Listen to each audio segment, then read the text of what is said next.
जैसे को तैसा। एक बार रघुलाल नाम का एक व्यापारी व्यापार के सिलसिले में दूसरे शहर जा रहा था। उसे जाते जाते रात हो गई। उन दिनों बरसात का मौसम था और वह सामान की गठरी अपने सिर पे लादे उस तूफानी रात में चला जा रहा था। वह बरसात से बचने के लिए आसपास किसी धर्मशाला की तलाश करने लगा। उसे दूर एक पेड़ के किनारे एक धर्मशाला नजर आया। वह वहां शरण लेने के लिए गया। उस धर्मशाला का दरवाजा बंद था, इसलिए वह निराश हो गया। क्योंकि उसके पास किसी दूसरी जगह रुकने का ठिकाना नहीं था, इसलिए वह उसी धर्मशाला के दरवाजे को खटखटाने लगा। जब उसने दरवाजा खटखटाया तो धर्मशाला के रखवाले ने भीतर से पुकारा, कौन है जो इतने रात को दरवाजा खटखटा रहा है? तभी रघुलाल ने कहा, भैया, मैं एक व्यापारी हूँ और इस भारी बारिश में बहुत दूर से चलता हुआ आ रहा हूँ। मेरे पास इस वक्त कहीं भी ठहरने की जगह नहीं है।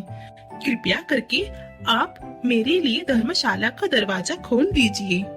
जब रखवाले ने सुना कि यह राहगीर तो एक व्यापारी है, तो उसके मन में लालच आ गया। उस रखवाले ने सोचा कि अरे वाह, यह तो एक व्यापारी है, क्यों ना इससे यहाँ रुकने के बदले थोड़ी रिश्वत ली जाए। इतना सोचकर उस धर्मशाला के रखवाले ने भीतर से ही व्यापारी को कहा कि सेठ जी, मुझे माफ कीजिए, मैं अभी दरवाजा नहीं खोल सकता क्योंकि मैंने दरवाजे की चाबी खो दी है। क्या है कि हमारे धर्मशाला का दरवाजा एक विशिष्ट प्रकार के धातु से बना है, उसे सिर्फ सोने की चाबी से ही खोला जा सकता है। क्या वो चाबी आपके पास है? रघुलाल व्यापारी बहुत बुद्धिमान था। उसे रखवाले की बातों में छिपा संकेत समझ में आ गया। उसने तुरंत सोने का एक सिक्का उस धर्मशाला के दरवाजे के नीचे धकेल दिया। रखवाले ने दरवाजा खोला और रघुलाल को भीतर आने दिया। जैसे ही रघुलाल अंदर गया, उसने रखवाले को धन्यवाद दिया और उससे बाहर पड़ी अपनी गठरी को उठाकर लाने को कहा।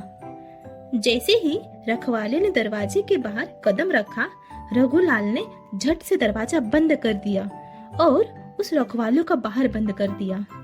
रखवाले को रघुलाल पर बहुत गुस्सा आया। उसने गुस्से में रघुलाल पर चिल्लाया, ये क्या मजाक लगा रखा है? चलो अभी के अभी दरवाजा खोलो।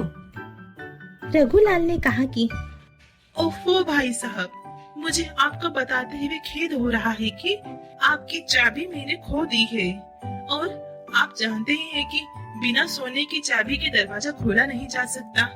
क्या आपके पास सोने की चाबी है? रघुलाल की बात सुनकर रखवाला हैरान रह गया। उसे सब समझ आ गया कि कैसे वह दूसरों को ठगता था, पर आज उसी की चाल उसी पर भारी पड़ गई और उसे मन मारकर रघुलाल का सोने का सिक्का दरवाजे के नीचे धकेलना पड़ा। सोने का सिक्का जब रघुलाल को वापस मिला तो उसने दरवाजा खोल दिया। इस प्रकार उस रखवाले को अच्छा सबक मिला और रघुलाल ने अपनी बुद्धिमानी से अपना सोने का सिक्का वापस पा लिया। सीख: इस कहानी से हमें यह सीख मिलती है कि हम जैसा व्यवहार दूसरों के साथ करते हैं, वैसा ही हमारे साथ भी होता है। इसलिए हमें कभी भी दूसरों के साथ गलत व्यवहार नहीं करना चाहिए, नहीं तो उसका परिणाम हमें भुगतना पड़ता है। Thanks for watching. Kindly like, subscribe and share.